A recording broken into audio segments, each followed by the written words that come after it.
Saúde os irmãos com a paz do Senhor. Olá, irmão, tudo bem para você?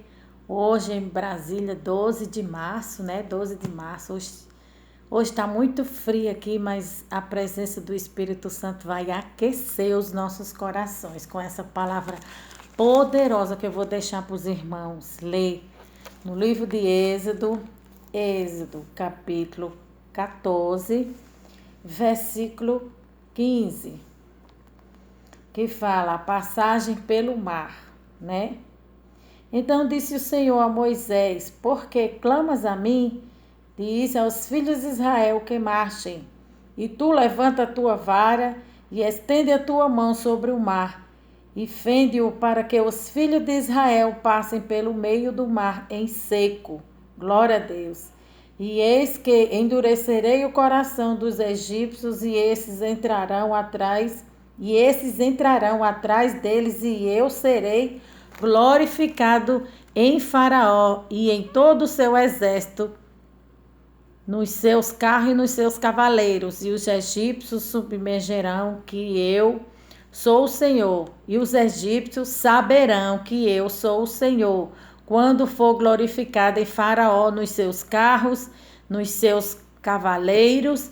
E o anjo de Deus que ia diante do exército de Israel se retirou, e ia atrás dele também a coluna de nuvem, se retirou de diante deles e se pôs atrás dele. E ia entre o campo dos egípcios e o campo de Israel, e a nuvem era trevas para aqueles e para este clareava a noite, de maneira que em toda a noite não se aproximou um ao outro. Então Moisés estendeu a sua mão sobre o mar, e o Senhor fez retirar o mar por um forte vento oriental toda aquela noite, e o mar tornou-se em seco, e as águas foram partidas. E os filhos de Israel entraram pelo meio do mar em seco, e as águas foram-lhe por como um muro, e à sua direita e à sua esquerda. Êxodo capítulo 14, versículo 15 até o versículo 22. Amém, amados? Agora nós vamos fazer um comentário em cima dessa palavra. Essa palavra pode trazer para a sua vida a direção que você está precisando. Amém, amados? Quando José era governador do Egito, ele convidou a sua família para se mudar para perto dele, cerca de 70 pessoas, em terra chamada Gozém. Nesse período, eles ficaram ali cerca de 430 anos. Nesse período, eles não foram escravos todo o tempo, né? Eles comiam pepino, alho e cebola, né? Comiam verdura e melancia também. Está escrito lá no livro de Números, capítulo 11, versículo 4. Houve um tempo que na sucessão faraônica, esse faraó não conhecia José, não lembrava dos seus feitos. Então esse novo faraó começou a temer o crescimento desse povo Israel. E com medo deles tomar seu trono, começou a perseguição, né? Coisa do diabo, né? Começou a perseguir um povo de Deus, né? Naquele tempo, o Egito era uma das maiores potências do mundo antigo. Israel não tinha a menor condição de tomar aquele país, era um povo em menor quantidade. Então, Faraó teve um plano: vamos escravizar esse povo, Israel. Mesmo assim, eles não paravam de crescer, mesmo matando as crianças, né? Deus vai te usar em níveis mais altos, né? Deus vai usar você em níveis mais altos. Glória a Deus. Deus levantou através de Joquebede um menino que seria o libertador, né? Mesmo Faraó tentando exterminar a nação eleita, ela só crescia porque Deus estava no comando. Deus estava e está no controle das nossas vidas. Depois de tudo que Moisés passou, Deus falou: vai ao Egito. Deus enviou 10 pragas a Faraó para ele soltar o povo de Deus. o Egito é balançado por essas pragas. Quais foram as pragas? Os irmãos, creio eu que muitos já conhecem.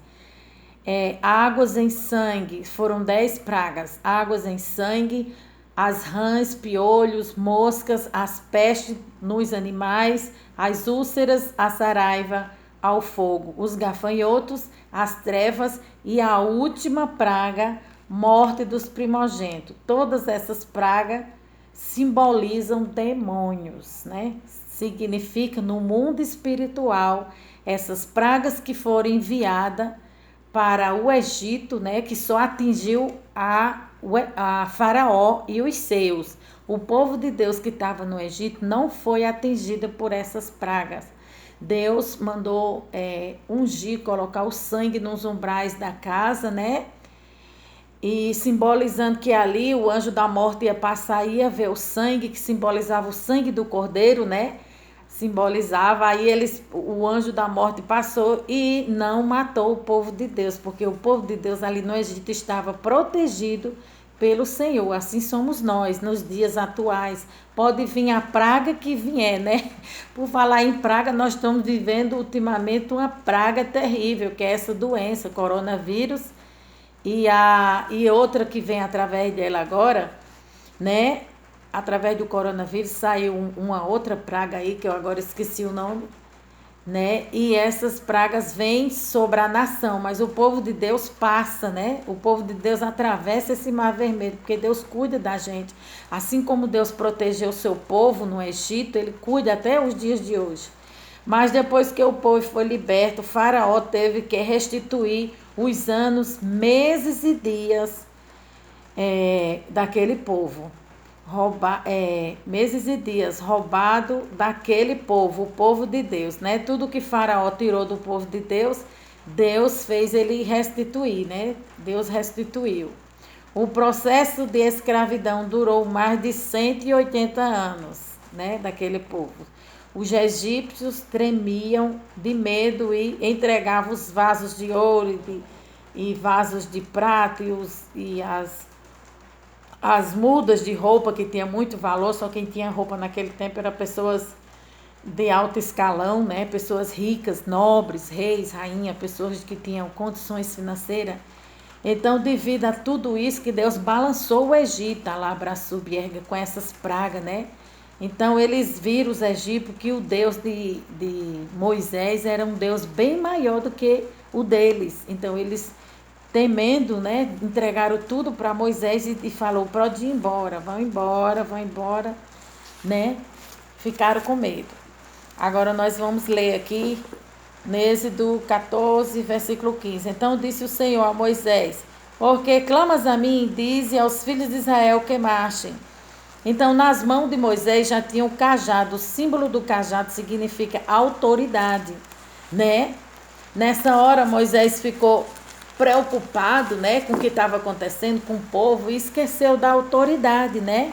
Às vezes a gente passa por situações da nossa vida, a gente se depara por situações que o diabo quer que a gente esqueça a autoridade que Deus delegou em nossas mãos.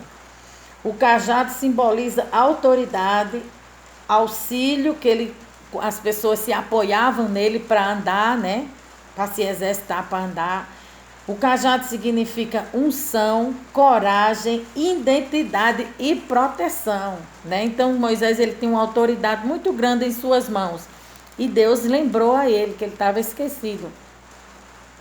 Versículo 16. E tu levanta a tua vara e estende a tua mão sobre o mar e fende-o para que os filhos de Israel passem pelo meio do mar em seco. Então Deus falou para Moisés: estenda as tuas mãos, tu é o líder desse povo, eu te constituí líder, estenda as tuas mãos que tu vai exercitar esse poder que foi delegado nas tuas mãos, né? Toda liderança, todo líder, todo homem, toda mulher de Deus, há uma autoridade, principalmente quando ele tem um cargo, né? De pastor, de missionário.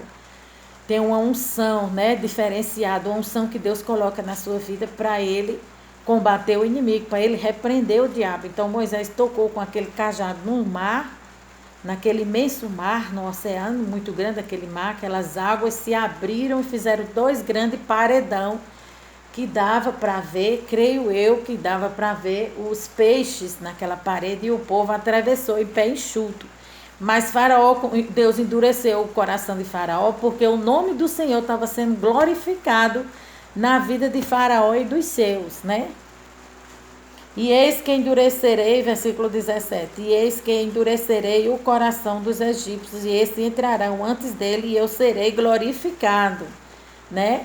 Então, quando o povo de Deus já estava no meio do caminho, já estava chegando lá, quando o povo de Deus chegou lá, que Faraó também veio logo atrás com seus cavaleiros, que estava, creio eu, na metade do caminho do mar, né? No meio do mar, Deus deu uma ordem para Moisés, e Moisés foi e tocou o cajado novamente e aquele mar fechou, exterminando os seus inimigos, né? Assim Deus faz conosco, com seu povo.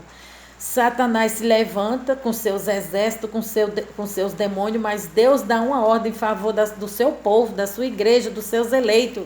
Nós não estamos desamparados, né? Imensa pandemia, é a variante, agora eu lembrei do nome, a variante que é proveniente do coronavírus, nós não estamos desamparados, né? Quem matará o povo de Deus? Só o próprio Deus que pode exterminar seu povo, porque nas suas mãos está todo o poder, nos céus e na terra. Ninguém pode tocar nesse Deus, né? Versículo 17 fala, e eis que endurecerei o coração dos egípcios, e estes entrarão atrás dele, e eu serei glorificado em Faraó e todo o seu exército, nos seus carros e nos seus cavaleiros, porque Deus exterminou todos eles, né?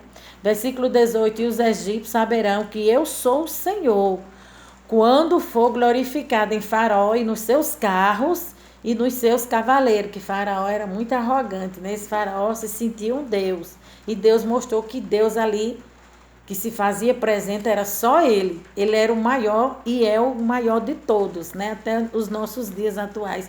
Quem está sentado no trono, comandando tudo, é o Senhor dos Exércitos. A ordem vem de cima, não de baixo. Tudo começa em cima, é de cima para baixo. Então Deus é quem manda e desmanda, e ele faz como quer. E ninguém toca no seu povo. No versículo 19, o anjo de Deus que ia diante do exército de Israel se retirou e ia atrás dele também a coluna de nuvem se retirou diante deles e se pôs atrás. Então o anjo que ia na frente do seu povo passou para trás, né? Para proteger a sua retaguarda, porque a Bíblia diz, se eu não me engano, está no livro de Salmo, que o Senhor protege a nossa direita, a nossa esquerda, a nossa retaguarda, ele nos cerca por todos os lados, né? Então Faraó ia atingir o povo de Deus e Deus se colocou como um escudo, uma proteção para guardar o seu povo, porque ele é fiel, né? Êxodo capítulo 13, versículo 21. A nuvem havia uma nuvem que protegia ele, que também passou para trás do povo para proteção. A nuvem era para orientar o povo, para proteção e para refrigério, né? Porque à noite fazia frio no deserto, então essa nuvem ela se apresentava como uma coluna de fogo para aquecer o povo de Deus, e de dia ela se apresentava como uma sombra, um refrigério. E também ela guiava o povo, quando o povo olhava para cima, sabia o caminho que tinha que seguir, né? E número 20 fala, ia entre o campo dos egípcios e o campo de Israel, e a nuvem era trevas para aqueles, e para este clareava a noite, de maneira que em toda a noite não se aproximou um ao outro. Então Deus colocou uma escuridão atravessou, né? Deus colocou uma escuridão entre Israel e Faraó, para que Faraó não atingisse seu povo, não alcançasse seu povo, né? Deus cuida de nós, irmão. Deus está no controle de todas as coisas, né? Não pensa que Deus esqueceu de você, não. Nem esqueceu do seu povo. Não, porque Ele é um Deus zeloso e de boas obras. Ele está no comando. Ele é o grande eu sou, né? Quando Deus mandou enviou Moisés até Faraó, fala para Faraó que eu sou que está enviando você. Ele é fiel. 21, então Moisés estendeu a sua mão sobre o mar, e o Senhor fez retirar o mar por um forte vento oriental toda aquela noite, e o mar tornou-se em seco e as águas foram repartidas, né? e o povo começou a atravessar o grande mar vermelho. Quem tem poder de fazer um feito tão grandioso como esse, se não for o Senhor dos Exércitos, Deus Todo-Poderoso, né? Ainda existe pessoas para dizer que Deus não existe. Olha para o mar, olha para as florestas, olha para si próprio, olha para a natureza, para o sol, para a criação, a obra-prima de Deus, e vê que tudo foi a mão de um grande Deus, do grande eu sou. Versículo 21 fala: Então Moisés estendeu a sua mão sobre o mar, e o Senhor fez retirar o mar por um vento forte oriental, e toda a noite o mar tornou-se em seco e as águas foram repartidas. E os filhos de Israel entraram pelo meio do mar em seco, e as águas foram-lhe como um muro à sua direita e à sua esquerda. Então fez um grande muro, igual eu falei, e Deus foi na frente guiando o seu povo, né? Havia uma nuvem que estava conduzindo o povo de Deus. Hoje em dia a presença de Deus, ela se faz presente através do Espírito Santo de Deus, quem conduz a nossa vida é a palavra de Deus, que é o bálsamo, é quem dá direção para os nossos pés caminhar de forma certa, né? A Shekinah é a glória que ilumina até se esconde. A palavra Shekinah, né, a Bíblia não fala, mas os estudiosos falam que a palavra Shekinah é a glória que ilumina e a glória que esconde, né? Então, Deus escondia aquele povo e Deus iluminava aquele povo para aquele povo seguir em frente. Passaram o mar 1,5 milhão de pessoas, de israelitas, né? Conforme os estudos comprovam, foram 1,5 milhão de pessoas que atravessaram aquele grande mar vermelho, né? Conduzido pelo Eu Sou. Então, esse Deus que conduziu o seu povo no passado é o mesmo Deus que se faz presente, irmão. Deus é fiel. Quantas vezes eu e você não se deparamos por momentos difíceis e Deus supriu as nossas necessidades? Houve um tempo aí atrás que eu estava atravessando um momento difícil, precisava pagar uma conta e eu não tinha dinheiro para pagar essa conta de água. Uma conta de água era de luz. E eu trabalho com vendas e eu estava trabalhando na rua nessa época, né? Agora eu não estou trabalhando não, mas nesse tempo atrás, algum tempo atrás, eu estava trabalhando e Deus usou uma mulher que eu nem conheço para me dar justamente o dinheiro. Eu não falei nada para a mulher, eu cheguei na mulher apresentando o produto que eu estava vendendo, né? Eu digo: ô senhora, boa noite, trabalho com esse produto, a senhora quer comprar? A mulher, uma serva de Deus, disse que sentiu no coração dela de me dar algo, e foi lá dentro, pegou e me deu aquela quantia. Eu nem conheço aquela mulher, mas eu estava pedindo a Deus. Então Deus providenciou através daquela mulher a solução para o meu problema. Deus conhece as nossas necessidades e Deus supre cada uma delas, seja em que área for, espiritual, sentimental, financeira. Deus entra com providência. Deus é fiel, irmã. Vamos orar? Meu Deus e meu Pai, eu te louvo e te agradeço por essa palavra maravilhosa que o Senhor vai, meu Deus, visitando a cada um dos teus filhos, das tuas filhas, aquelas ovelhas que estão desgarradas, sem fé, traz de volta para o redil, vai convertendo, vai libertando, vai salvando cada ouvinte, cada participante desse canal, que o Senhor venha retribuir, meu Deus, a cada um fortemente, venha trabalhar nas suas necessidades, venha gerar fome e sede de ti, que essa palavra é para glorificar o teu nome. Espírito Santo, vai falando, vai bradando em cada coração, Senhor. Vai quebrando o arco, vai cortando a lança e vai fazendo a tempestade se acalmar. Repreenda a fúria do inimigo, Pai.